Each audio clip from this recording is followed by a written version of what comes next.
মই উঠিলোঁ ৰাতিপুৱা 11টা বজাত। ৰাতিপুৱা কম নে দিনেই কম, কিন্তু উঠিয়ে দেখিলোঁ বাহিৰত একদম ধুনীয়া বৰষুণ।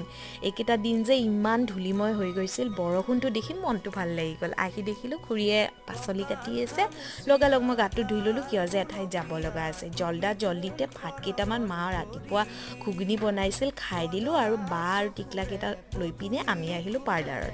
কিছু সময় সিহঁতে ৰখি তাই ক'লে টিকলাটোৱে তাইক অকণমান ষ্টাইল কৰাই দিব লাগে। দাদায়ে অকণমান তাইক আগফালে চুলি এনেকৈ কটাই দিলে। তাই তাৰপাছত কি চাবা, একেবাৰে প'জ দি নিজকে চালে, অ'কে আছে অ'কে।